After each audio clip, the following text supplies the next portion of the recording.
going to introduce our next speaker. He's an adjunct scholar with the Mises Institute, faculty member at Mises University, completed his Bachelor of Arts in Economics at Hillsdale College, which is a college I believe a few of you are familiar with.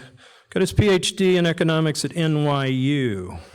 He was employed by Arthur Laffer as a research and portfolio analyst. So if you have any investment questions, please direct them to him later on. He runs a blog called Free Advice, and that's where you can get all his free advice.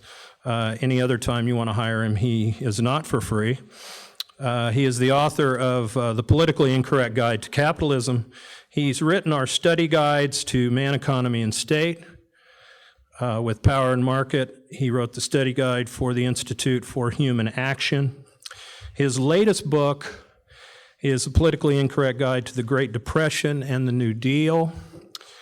He is working on a very exciting project for us. If you are homeschoolers or teachers, developing a curriculum in economics that he is currently now working on, and expect to see some more product from that very soon.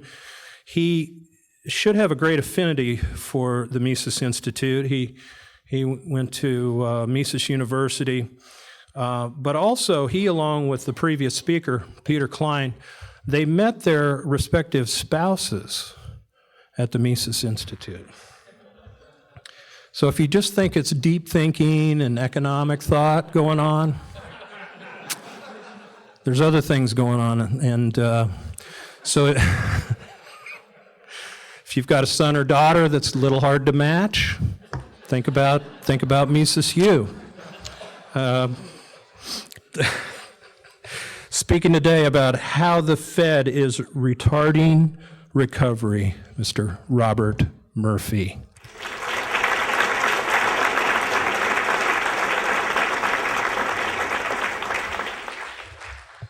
Well, thank you, Doug, for that introduction. And it is true. A lot of people say, oh, gee, why did you go into economics? And the number one reason, of course, is for the girls. That's really, there's that. Musicians and economists have that bond. It really is, of course, when you go to talks, the first thing you do is get up and say, it's great to be here, but it really is great to be here. I love doing these events. It's just hilarious with the type of person that comes to these things. I'm trying to think of a way to put it. You guys aren't exactly normal, put it that way. And in the restroom, don't worry, this joke won't get too gross. In the restroom, there's a huge line in the men's room for the quick in and out, and someone behind me said, it's a case of supply and demand, huh? Right? And I love that. And that actually was good, but the one in Seattle was better. A guy, with the long line to get to the urinals, and one guy says, they need to charge a higher price for the urinal use, right? So anyway. So just try harder next time, guys, all right? If you're really going to make a geeky economics bathroom joke, you got to really, there's a high bar we've set in previous Mises circles. Okay, so I'm sorry, one last housekeeping entry. I was asked to explain, Doug just alluded to the fact that we're developing a high school curriculum. It's actually, I think you would be amazed at what the kids are reading these days, and I mean that in a good sense that, I will, at every Mises University that we go to, and for those of you who don't know, Mises University is every summer where typically college undergraduate kids go down to the Mises University or Mises Institute, and we have a week-long conference. And just every year, I'm being serious, the stuff they've read, it gets more and more impressive. That, in other words, when I was going there, I was one of the few people who had read Human Action, let's say. And, other people had read parts of it, or they had read, easier things, but I was one of the few as a student who had read it from cover to cover. But now, there's more and more people that's just, yeah, of course I read that. Why wouldn't I have read that? It's online, it's free. Why wouldn't I have done that? And, and it really is impressive. And so my point is just that actually I think this curriculum we're working on, we had conceived of it as, for high school kids, maybe homeschoolers, but actually I think it'll be good for precocious 7th and 8th graders. And the announcement I was asked to relay is that it might not be appropriate for you guys, but if you know people in the area, this coming Friday, the 20th, I guess that would be, they are going to have an event at the Mises Institute for high schoolers and their parents who want to come and learn about economics at the high school level. So anyway, we are working on that just so you have that in mind. And it's fun to give a lecture to a class like that or a group like that compared to you guys, because here, I'm going to be talking about the housing market, mortgage-backed securities, and many of you might have invested in those things. And so if I make a mistake, or Doug has been working in real estate, if I say something wrong, you're going to know, and you can decide whether you're going to tell me afterward if I made a mistake. Whereas talking to high schoolers, that they have no idea if what you're saying is right or not. So on the other hand, you guys presumably won't throw spitballs at me, whereas that is always a danger with the high school kids. Okay, so what I'm talking about today is how the Fed is retarding recovery, and what I want to sort of combat is this conventional wisdom that and it's true whether you're reading the Wall Street Journal or watching CNBC or you're reading the New York Times or CNN, let's say, that's the spectrum that we're supposed to have, or Fox News, I guess. From the so-called, free marketeers to the interventionists, we're supposed to be getting the full palette there of possible views.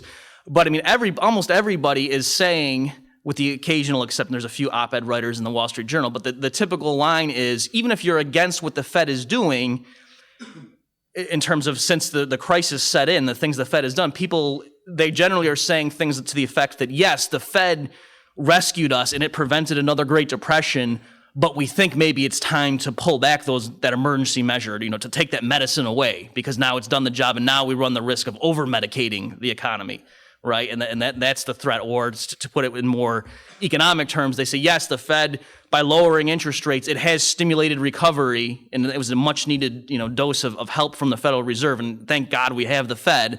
But those 0% interest rates, after a while, that's going to lead to inflation, and so that's the trade-off, that it provides a lot of help right now that's much needed to get us through this disaster, but they have to be prudent, and we hope they have the fortitude to pull that help away when the time is appropriate. And so what I want to tell you today is that's completely wrong.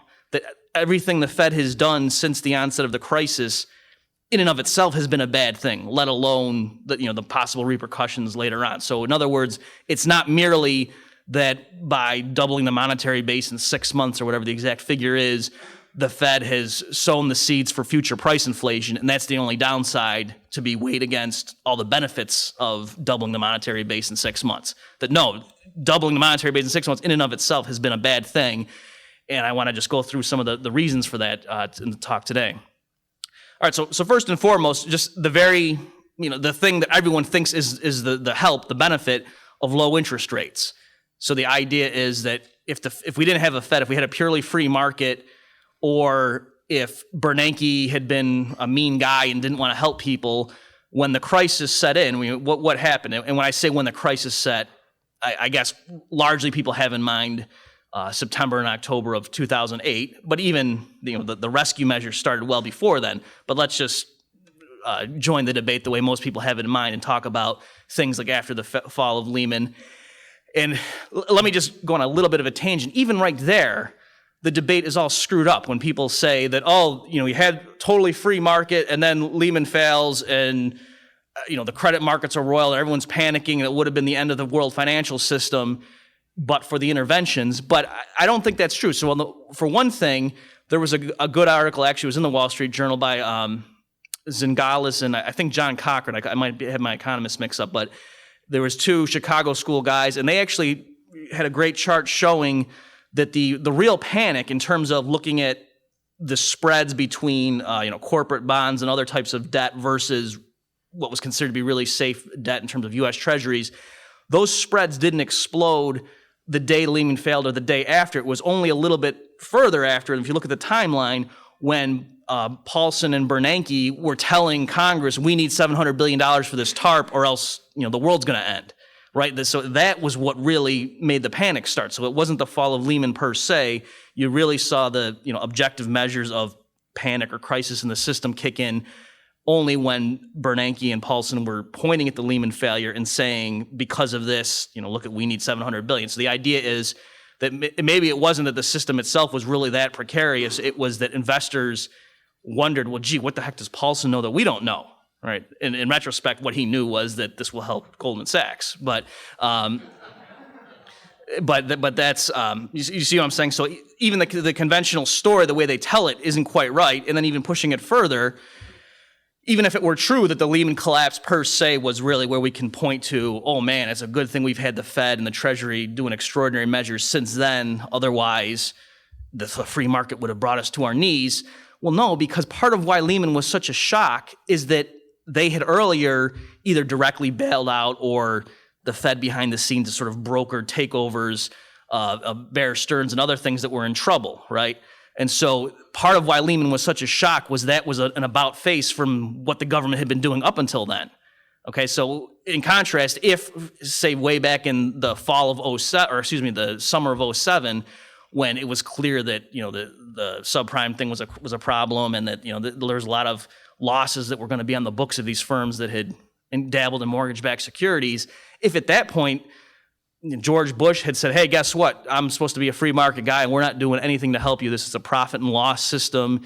And if you screwed up, you know, that's tough for you and you're going to go out of business. And the Fed had said, we're not going to do anything special. We're going to look at what interest rates should be, is, you know, looking at GDP and looking at inflation expectations. We're not going to alter our policy based on the financial system.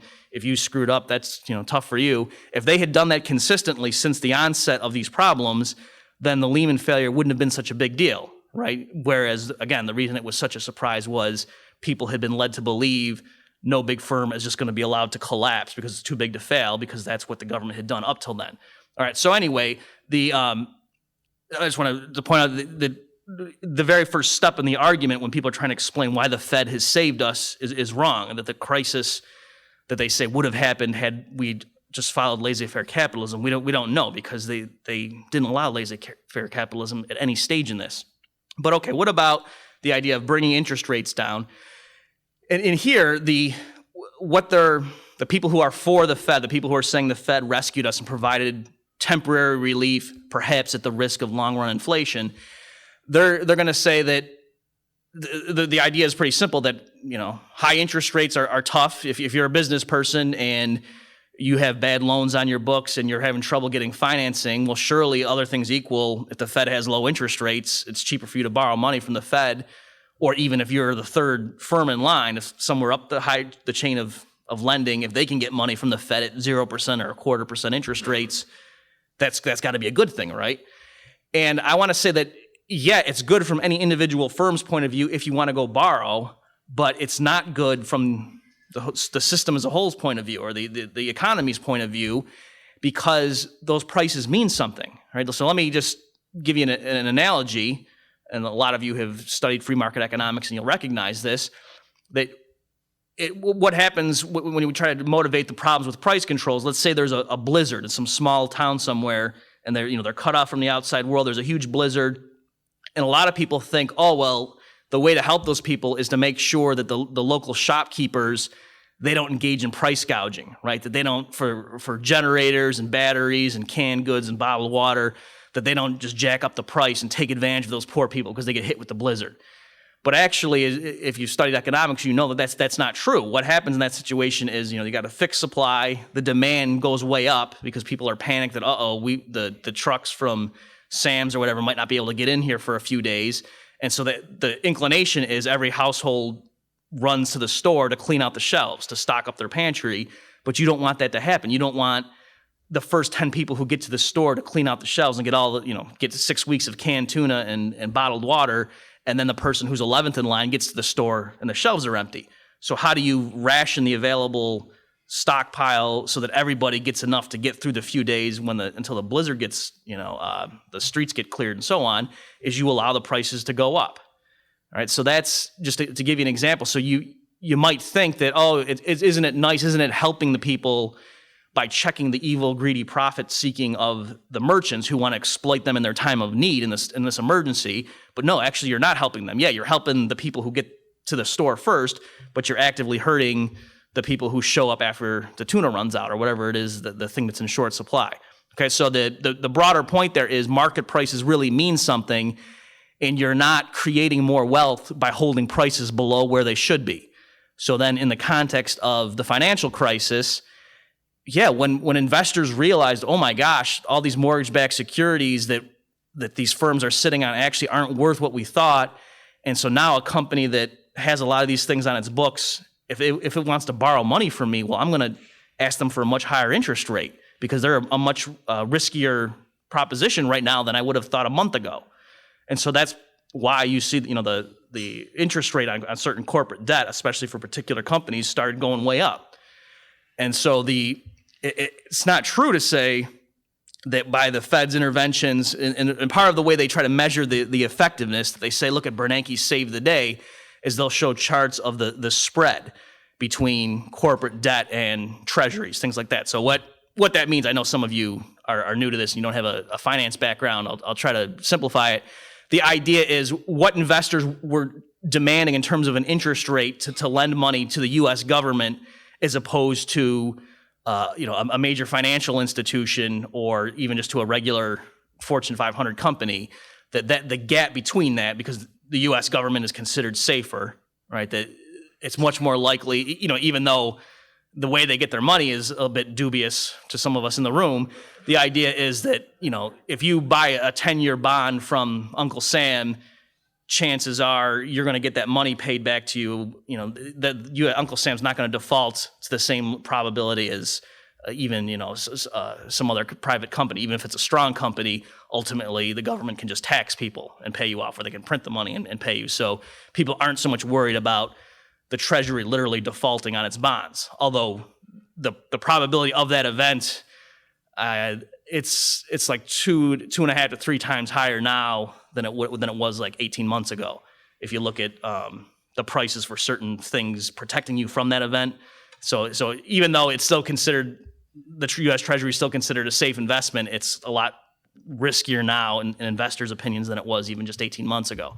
But anyway, the point is, that's one way that they were gauging the fear in the credit markets and what people thought in terms of the stability of the system, is they looked at the gap, the premium investors needed to be paid in order to lend their money to a private institution versus giving it to the safe U.S. government.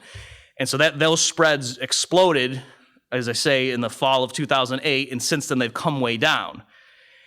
And so that's, again, people are pointing that to say that shows that Bernanke's been successful, but no, he hasn't, because again, that's equivalent or analogous to if right when the blizzard sets in, if the free market price of tuna and bottled water and generators went through the roof, and then the government did all sorts of measures, like threatening fines and maybe using tax incentives to bring the price of tuna back down to the pre-crisis level, that wouldn't be a good thing. And so you see something similar here. Now it's a bit, the reason it's a bit odd, you don't see immediate shortages, because that's what happens when it's a physical thing like tuna. If the price is lower than what the market price really should be, the store literally runs out of it. And so that's how you know right away that there's some intervention going on and this isn't right, because the 11th person in line gets there's no tuna left. Whereas with the credit markets and with fiat money, it's hard to point to the specific problem, because it's not that they run out of dollar bills, because Bernanke just spend all you want, we'll make more, right? You see, so it's a little bit weird there, but the principle is still the same. To the extent that you think interest rates mean something, then clearly by them pushing them down below where they should be, they've distorted things. And in particular, what happens is, think of what the mistakes people were making during the credit and the housing boom. Part of what was going on there is consumers weren't saving enough, right? The people in the years 2003, 4, and 5, they were getting their paychecks, their salaries, whatever, their normal sources of income, and then they weren't putting much of it aside into their 401k or whatever their sources of savings were, because their house was going up at double-digit rates in some areas. And so they quite rationally thought, if that house price rise were legitimate and were going to last, well, it's dumb for me to be putting aside 15% of my paycheck in the bank or in the stock market or whatever when my house is appreciating so much. And so then when the market crashed, the housing market crashed, people in a sense realized they had a lot less saved up than they thought they were going to have in the year 2008, when they were, planning their behavior for earlier years, and they thought, how much net wealth am I going to have in 08 and 09 and 2010? Their plans were totally screwed up by the collapse in the housing market. And so people needed to be saving more. And one of the ways the market would sort of give them a kick in the pants is if interest rates went way up. And so people now, even on their own, are paying down credit card debt and other things.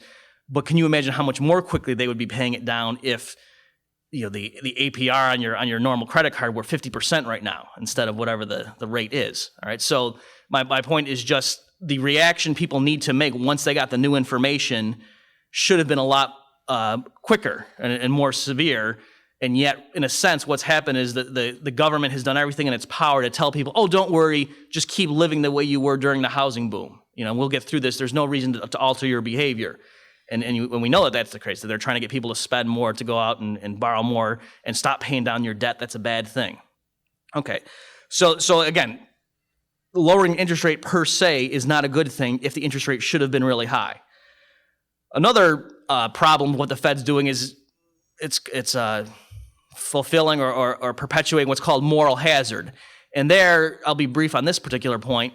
It's a pretty simple case or simple argument that what the Fed has done, among all the other things it's done, is it's bailed out these large institutions that should have gone bankrupt, or they should have been taken over by rival firms through various mechanisms, but largely because part of what the Fed has done is, and this morning I didn't check the latest figure, but the Fed has taken onto its books through various measures, through swaps and short-term operations where the Fed borrows something from a firm and gives them treasuries in exchange, or gives them reserves in exchange, but then technically they have to keep renewing that, or just literally as an outright purchase. The Fed has gone into the market, written checks on thin air, and bought up hundreds of billions of dollars of mortgage-backed securities and debt issued by Fannie Mae and Freddie Mac. Actually, it's over $1 trillion at this point since the inception of the crisis. Right. So part of what happened is specific firms that made bad bets, that they invested in mortgage-backed securities, for example, they're sitting and they should have gone under. They should have been taken over, but instead the Fed comes in, the knight on the white horse, and buys them off their books. So the banks clear off their books a little bit, and now they're no longer insolvent, but only because the Fed rescued them. Right. So in terms of if the system as a whole, that malinvestment is still there. It's not that the Fed undid the mistake. All the Fed did was say, okay, instead of you, the person who made the mistake, instead of you bearing the brunt of it, we'll just basically spread it to everyone who uses U.S. currency. All right, because when the Fed creates money out of thin air to absorb that loss, in a sense, it's who loses. It's everybody. It's the people who hold U.S. dollars that now are depreciated. And one way to see that is if the Fed had done nothing. You saw prices were falling in the winter of 2008. They would have fallen a lot more if the Fed had done nothing. The Fed, in addition to all the other things, the Fed increased the actual supply of money in people's pockets. So I'm not just talking about the banking system, but I mean currency in circulation, people's checking balances.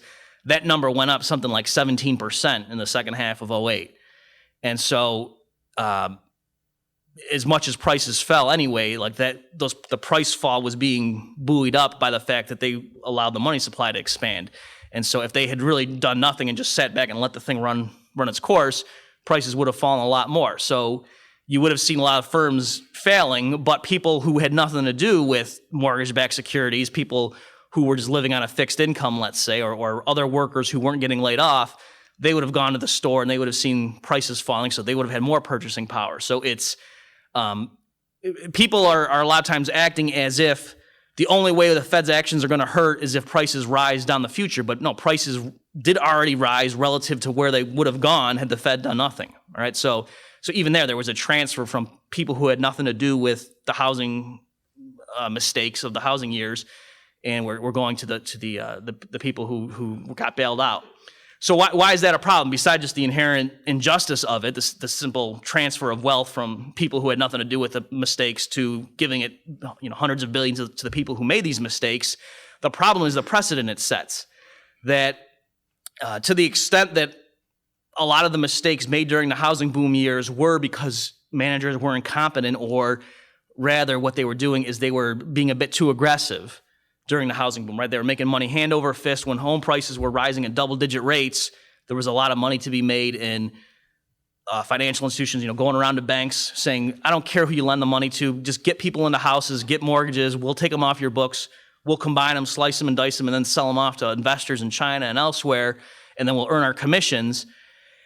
People at the time, some people knew that that's risky. What if the housing market collapses? And so the way, if you were a firm that didn't engage in such riskiness, the way you could justify your lower profits to your shareholders is to say, don't worry, we think that with these people, they're going to get caught with their pants down and the housing market collapses. We don't know exactly when, but then you'll see why, the prudence of our approach is better.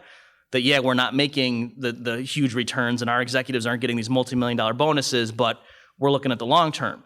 Well, that advice now has just been rendered moot, that was a dumb thing for them to do. The ideal strategy is make a bunch of money during the housing boom, pay your investors, the huge returns, and then if there is a crash, you probably get bailed out, right? So it's not that they knew exactly when the crash was going to happen or even if it would happen, but the point is that the lesson now that has been taught to players in the financial market is not look out for your bottom line and take a long-term view. Don't just try to maximize short-term returns the way, the caricature of what Peter Klein was talking about, that the way some writers think people on Wall Street are geared to believe.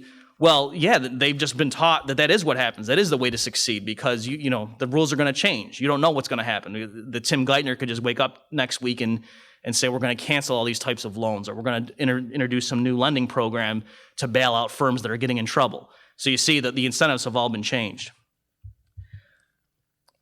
Okay, let me move on a little bit here. Another downfall of what the Fed's been doing is it's picking winners and losers. Okay, so it's a lot of people talk as if it's just lending help to the economy in general, and then again at the expense of all possible inflation down the road. But no, the Fed has come in and specifically bailed out individual sectors, and we can only assume sectors that it's not that they randomly chose them or that they asked a bunch of social workers which areas of the economy should we help. And they said, well, I think you should buy, debt issued by companies that make baby formula and give money to buy stock issued by homeless shelters. No, that's not what the Fed's been investing in. They have been investing in, of course, the huge Wall Street firms, the ones, and again, if you go in and look at the particulars of what they did, it's not just a cliche to say Goldman Sachs is behind a lot of it. It's not just the direct payments they were getting, but even the rescue of AIG, a lot of that people are saying is because they think that AIG was the counterparty to a lot of Goldman Sachs credit default swaps, so that if AIG went down, Goldman would have been one of the ones hurt. And also the foreign banks that benefited from all these Fed interventions, they also, a lot of them, it's now coming to light over the last few weeks, the positions they were in, the reason they were so vulnerable was because of deals brokered by Goldman Sachs employees. Okay, so it's not merely the direct losses that Goldman would have suffered if the Fed literally did nothing when Lehman failed and AIG was on the ropes, but also a lot of their business partners would have lost billions, and then they would have blamed that in a sense on the advice and the deals that they got through Goldman Sachs. So again, it's not just Goldman Sachs, of course, but the point is, if you look at the Fed's balance sheet, it did not just say, oh, the economy needs $1 trillion in liquidity, so let's throw a dart at a board and just start buying stocks that the dart lands at. No, they intervene in specific sectors to the detriment of others. So that's bad on many accounts. Again, it teaches businesses that what you need to do to succeed is not serve your customer, is not make sure you're returning value to your shareholder and watching the assets on your balance sheet, but rather the way to succeed is to make sure you remain in good with whoever's running the Fed. I mean, Bernanke right now is incredibly powerful. He's arguably one of the most powerful people on the planet if you assume that he really does, behind the scenes, we don't know exactly how much power he has. Maybe somebody tells him what to do. We don't know.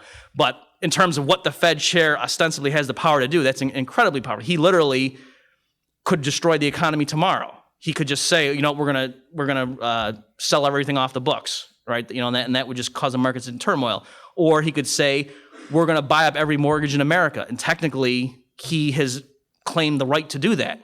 And many of you probably know this, but so the Fed had injected, at the time, I think it was about 700, 800 billion into the financial markets. This was in December of 2008. Okay, so a few months after the rescues really got into full swing. And Congress calls Bernanke before them and said, can you please tell us who you're giving this money to? We're not disputing that you have the right to create hundreds of billions out of thin air and just hand it out to people. Can you at least tell us who you're giving it to? And he said, no, that would defeat the purpose of the program, right? Now, his rationale was it would cause a stigma. If people knew that we gave $13 billion to Citigroup to take something off their books, then people and you don't want the bankers to feel bad. So it's all about self-esteem on Wall Street, right? So, but literally, I mean, if you just think about that, that's shocking that not only does Bernanke walk around literally with the ability to write checks with, it's not like there's a pile of money and every time Bernanke writes a check up, now he has less reserves. He can write as much as he wants, all right? And people, they have a hard time grasping it because it's just such a crazy idea, but they've literally added more than $1 trillion of assets to their books, and the only way he gets penalized is on the balance sheet. Your assets went up, and then your liabilities went up, but there's nothing to stop him from doing that. And he doesn't, like I say, he doesn't even have to tell Congress who he's giving the money to. So anyway, that's part of the impetus behind the audit the Fed bill is just to say, well, at least let us know who you're shoveling these billions into the pockets of. Okay, let me have a few minutes left here. A few other problems and what the Fed's been doing. The whole ostensible purpose of these interventions in the credit market is we got to get banks lending to businesses, right? That they say there's all these businesses out there that the way they pay their employees is they borrow money every month, right? And which is crazy that you talk to especially a small business owner and say, do you actually borrow money in order to pay your employees and make payroll every month? I talked to a few of them and they said, well, I'd be in real serious trouble if I did do that, right? That would be a sign of an emergency. That's not a standard operating procedure that you borrow money just to be able to pay your employees that month. But anyway, that was the whole rationale, if you remember, from TARP and all the things that the Fed's been doing. And that's always why they say, Geithner, when he was on his town hall meeting with CNBC, they never say, oh, we're bailing out the bankers because they made a bunch of losses and they shouldn't have to deal with that. They say, no, it's regrettable. We'd like to let them all fail and eat the results of their past mistakes, but we can't because then the financial system collapses and then you lose that credit intermediation process that you got savers over here, borrowers over here, and the banks are in the middle, channeling the savings into the hands of the borrowers. So beyond the problems that we've talked about by the moral hazard, the people in the middle who are responsible are the ones who've proven themselves to be incompetent. And besides the fact that the terms on which these borrowings are occurring are not the right prices, besides those two problems, you got the fact that the borrowing is way down. And we don't know in the alternate universe the Fed had done nothing, what would the borrowing be like? But I think it's ironic. If you look at the loans to businesses from banks, commercial loans to businesses, they were at an all-time historical high in October of 2008. And since then, they have plummeted something like 17%. Okay, so I'll say that again. The thing that we're trying to rescue was at an all-time high right when TARP kicked in, and then since then, it's fallen like 17%. So if you looked at a chart from your point of view, it's like this, and then it's like this. And the inflection point is right when all these emergency measures to boost lending to small businesses kicked in. And it's proponents of it will say, well, if it hadn't been for TARP, it would have fallen even faster. And perhaps that's true. But again, the people you probably wouldn't have known that unless I told you or if you heard it from somewhere else. If you listen to the conventional wisdom and people justifying the interventions, you would have thought loans to businesses were collapsing, especially real estate loans were collapsing. And then they finally started picking back up once TARP and stuff kicked in. But again, that's not true. The so-called credit crunch, when people were worried about it, it was just the rate of increase of loans was tapering off, but it didn't actually start plummeting until after. And one of the specific things the Fed has been doing, and some economists, they can't understand why, is the Fed's paying interest on reserves. All right, so it's a little bit technical, but if you're a commercial bank, you can have reserves. It's basically your checking account with the Fed. And the Fed, which is a relatively new thing, it didn't used to do this, is paying interest to banks to keep their money parked at the Fed. So many of you may have thought, gee, I thought the Fed was doing everything in its power to get banks to make new loans. No, it's not. It's, in a sense, literally paying banks to not make loans. And again, we don't know how much loan making would have occurred because it is a bad environment and the banks are, they have huge losses. But my point is just, it's ironic that we think the Fed is trying to promote lending when no, they're literally paying banks not to make new loans, but to keep money on deposit with the Fed. Okay, the very last point I want to make, out a minute left here, is of course, the thing everyone talks about, the inflation concern. But there, people are acting as if, so far it hasn't been a problem, but once price inflation gets to 5, 6, 7% down the road, we don't know exactly when, then we'll see the downside of all the beneficial things the Fed has done up till now. And I want to say, no, right now, the threat of that is retarding recovery. I mean, just think about it. You personally, you haven't been trying to look to find the best ways to serve customers, or to, where's my money going to make the highest rate of return over the next few years? And in that sense, channeling resources to where they're going to yield the most fruit for consumer. No, you're wondering, man, is this inflationary time bomb real? And where am I going to put my money? Should I just put it in gold or silver, or should I, buy real estate in Asia?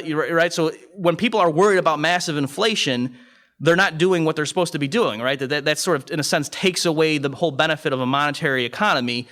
Is when people start thinking in terms of barter. And, I've been talking to some of you guys, and you guys are more paranoid than I am, which is saying something about, we need to get, I got my shut, I got this much, ammunition and this much bottled water, and, this starts, and it's, hybrid seeds, what have you. And that's not good for the economy, in terms of if those, it would be good if those threats weren't there and people didn't need to worry about stocking up on hybrid seeds, but instead could worry about, let me try to get more customers for my business, or whatever the issue is. Okay. So my point is just, even though the price inflation threat hasn't kicked in yet, just the fact that right now everyone's worried about that, the fact that gold's, up, what is it, 11, 18 or something like that. I mean, those are already signs that resources are being misallocated. Now, in other words, we're sort of battening down the hatches, and people are sort of, pulling up into a shell and getting ready for the storm that's going to hit. And I do think it's going to hit. And so the point is that in and of itself is retarding recovery, that if people weren't worried about that, if the Fed really had done nothing and the dollar was a lot stronger now, and there weren't, and gold was at 600 because it would have kept falling the way, oil prices collapsed. I mean, people would have been directing their resources and their time into productive things rather than just trying to hang on to their principle in light of this coming inflationary storm. Okay, so with that wonderfully chipper note, I will end. Thanks a lot.